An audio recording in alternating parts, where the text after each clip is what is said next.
Hari ini komunis semakin sumringah karena mereka baru saja mendapatkan Kepres yang dikeluarkan tanggal 26 bulan Agustus tahun 2022 yang isinya mensyaratkan bahwa pemerintah harus minta maaf pada PKI. Yang kedua, pemerintah tidak boleh menyoal kalau Partai Komunis Palu Arit berkibar benderanya dan partainya dibuat kembali. Ini sebuah kecelakaan konstitusi yang dikeluarkan dalam 1-2 minggu belakangan ini. Lalu kenapa Bapak Presiden berani mengeluarkan surat ini? Lalu pertanyaan muncul, Bapak Presiden itu siapa sih? Siapa sih bapaknya dia? Siapa sih ibunya dia? Siapakah dia? Mengapa komunisme PKI tidak disadari dan tidak dipahami, bahkan tidak diantisipasi? Yang ketiga, mereka menggunakan teori indah untuk menutupi watak aslinya. Nanti kalau saya menang, orang pengangguran digaji. Nanti semua gitu, selama saya memimpin BBM tidak akan pernah naik. Ada nggak yang begitu tuh? Persis banget ini, persis banget. Di kantong saya ada 11.000 triliun. Wah, padahal utang negara 7.000. Kalau udah gitu kan udah selesai, kita nggak punya utang lagi. Jadi saya ulangi ya, menggunakan teori indah untuk menutupi watak asli komunisme. Selalu bicaranya manis. Jadi ada dari kelompok UI menyebutnya the king of lip service. Memang PKI ada, Ustadz. Di tangan saya ini adalah ADART hasil Kongres PKI yang ke-10. Penyelenggaraannya tanggal 15 sampai 17 Agustus tahun 2010 di sebuah desa di Magelang, Jawa Tengah. Data yang saya punya terakhir Kongres PKI yang ke-11 itu di Banyumas, Jawa Tengah. Jadi catat baik-baik, kita berada di daerah basis PKI. Jawa Tengah, Jawa Timur itu basis PKI-nya. Untuk di Jawa Tengah ini yang dikenal adalah Klaten, Boyolali, Solo, Solo Raya secara umum, Tegal, Pekalongan, Brebes. Hampir semua daerah itu daerah-daerah PKI.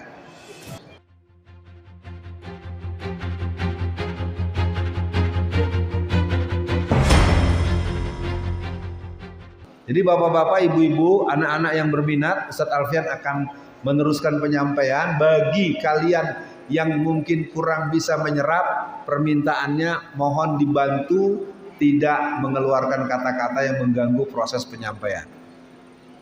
Kenapa gerakan komunisme PKI, PKC, PKUS tidak disadari dan tidak dipahami, bahkan tidak diantisipasi? Karena pendidikan modern seluruh dunia sengaja mengabaikan sejarah kelam dan kejam komunisme. Kita langsung saja masuk ke bagaimana kebangunan Partai Komunis Cina.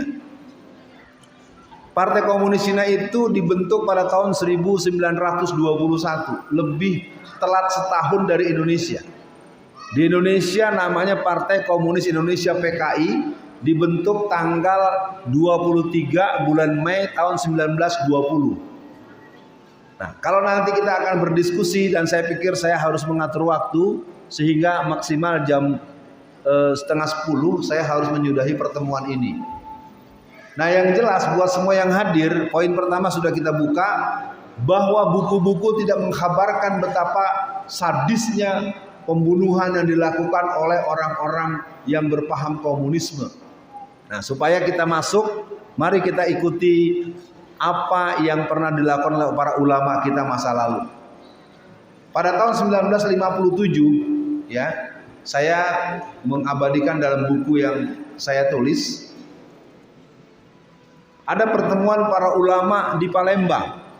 Pertemuan para ulama di Palembang pada tahun 1957, tepatnya tanggal 8 sampai 11 bulan September tahun 1957, yang dihadiri oleh sekitar 907 ulama-ulama dari Aceh sampai Ternate, ulama-ulama dari Aceh sampai Ambon, ulama-ulama dari Aceh sampai seluruh Nusantara. Maka dihasilkanlah keputusan yang berhubungan dengan pandangan komunisme.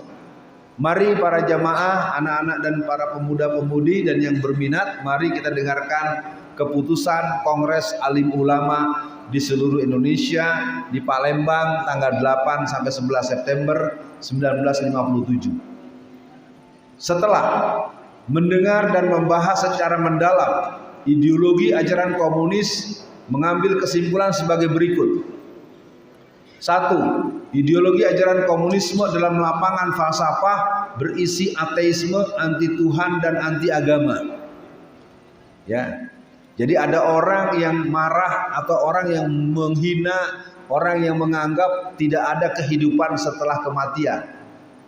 Ya, ada seorang nenek-nenek tua yang umurnya hampir 80 tahun, dia mengatakan bahwa jangan percaya dengan hari akhirat. Kira-kira itu kalau orang Islam batal tidak rukun imannya? Kafir tidak? Iya. Jadi ada orang yang mengatakan tidak percaya dengan hari akhirat, kan karena dalam banyak keterangan amantu billah wal yaumul akhir.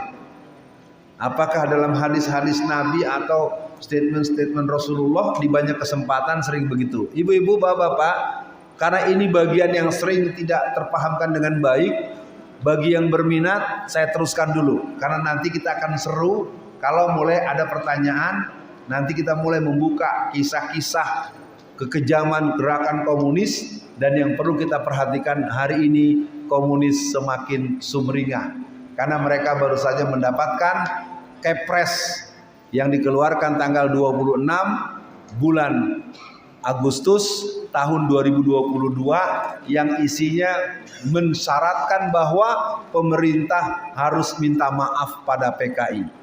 Yang isinya mensiratkan, tolong perhatikan kalimat saya ya, bukan mensuratkan.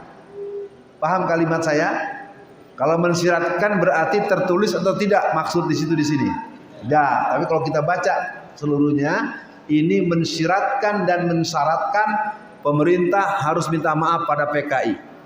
Yang kedua, pemerintah tidak boleh menyoal kalau Partai Komunis Palu Arit berkibar benderanya dan partainya dibuat kembali. Ini sebuah kecelakaan konstitusi yang dikeluarkan dalam 1-2 minggu belakangan ini. Lalu kenapa Bapak Presiden berani mengeluarkan surat ini? Lalu pertanyaan muncul, Bapak Presiden itu siapa sih? Siapa sih bapaknya dia? Siapa sih ibunya dia? Siapakah dia? Tergantung pertanyaan nanti. Kalau nggak ada yang nanya, ya nggak dibahas, ya kan? Berarti kan udah tahu semua. 2. Ideologi ajaran komunisme dalam lapangan politik adalah anti musyawarah. Ya, saya katakan dengan terbuka, kalau kata-kata demokrasi ini agak resisten, dan saya sebagai aktivis politik praktis, sesungguhnya mereka tidak pernah musyawarah. Misalnya, menentukan hari Pancasila 1 Juni. Setiap tahun itu ditetapkannya kapan?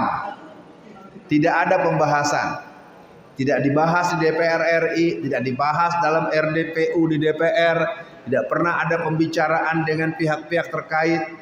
Ini adalah aksi sepihak memutuskan sesuatu tanpa dimusyawarahkan. Itu adalah cara-cara PKI masa lalu.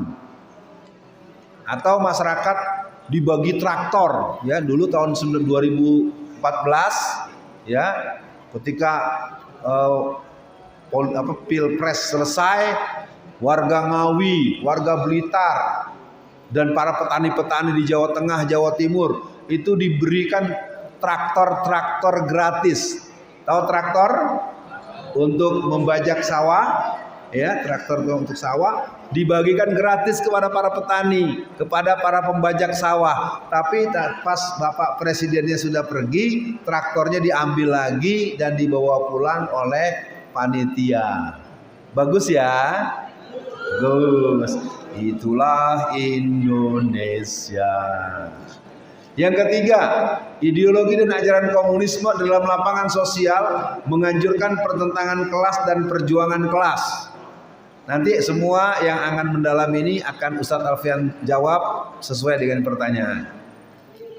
Memutuskan ideologi ajaran komunisme adalah kufur hukumnya dan haram bagi umat Islam untuk menganutnya. Jadi penganut faham komunisme oleh para ulama yang pernah berkumpul pada tanggal 8 sampai 11 bulan September tahun 1957 dinyatakan orang yang berpaham komunisme adalah orang kafir menurut para ulama kita secara jumhur ulama. Yang kedua, barang siapa yang menganut ideologi ajaran komunisme dengan keyakinan dan kesadaran, kafirlah dia dan tidak sah menikahkan atau dinikahkan dengan orang Islam. Jadi hati-hati kalau nanti punya calon mantu, calon menantu, tanya dulu, kamu PKI bukan? Mohon adik-adik tidak gojekan ya. PKI bukan gojekan. PKI ini serius. Makanya kalau nggak paham nanya ya. Saya tidak memarahi kalian loh dari tadi. Kalian